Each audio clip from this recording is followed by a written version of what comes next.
Hooray for Hollywood! Hello there, Stan the Movie Man here with your WMINZ.com movie review.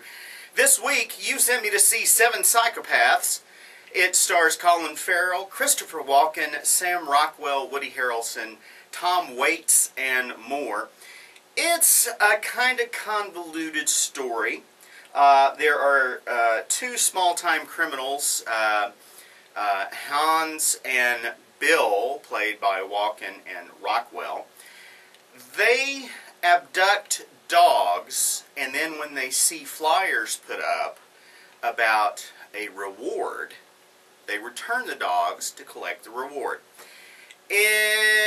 Unfortunately, they pick the wrong dog when they take the dog, the little Shih Tzu, of a very violent gang, sort of mob leader, a guy named Charlie, played by Woody Harrelson. Also involved in this mix of weirdness is Marty, played by Colin Farrell.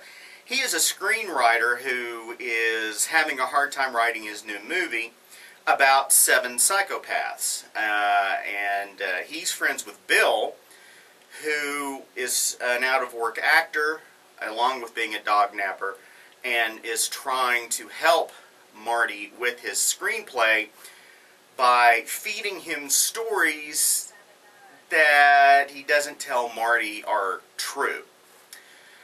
Because it seems that Bill has a kind of a side project going on that I won't mention here, but is showcased fairly early on in the movie. And there are a collection of other psychopaths that become involved in the story as it goes on, either because they are affiliated with one of these main characters, or they get brought up as part of the screenplay that Marty is trying to write. Seven Psychopaths. It is an interesting film. Of course, the title had me from the very beginning. The previews that I saw, I found interesting. The whole movie, it wants to be this very memorable, dark comedy with these outlandish characters who are somewhat rooted in the real world. I think that perhaps the movie's reach exceeds its grasp. It doesn't quite all gel together into this extraordinarily memorable, weird cinema experience. It is weird.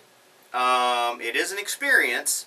And Christopher Walken is fantastic. I think he may just be doing an impression of himself now in the film. And the film has some interesting storylines weaved through it that humanize a couple of the characters, especially Walken's character, throughout the film. But I think it tries to be weird for weirdness' sake. And it doesn't quite deliver on a complete experience. Many people will love the film, many people will stare at the screen blankly and have no clue what's going on, and they would both be right. So, I'm kind of torn on a rating to give the film. It's a good try, but it doesn't quite reach its lofty goals. I'm going to give it 3 guitars, simply because I'm not quite sure what to give it. But it will be up to you to decide. I think it's worth your money to see it, but mostly because I'm curious, what you think. And but it's okay. It's not great. It's not dull, but it's not great. Go to WIMZ.com to read my complete review as well as to vote on the movie that I see next time. Questions or comments, and I wouldn't mind having a lot of them on this particular film, you can send them to me at stanthemovieman@att.net, and you can also follow me on Twitter at MovieManStan. Till next time, later.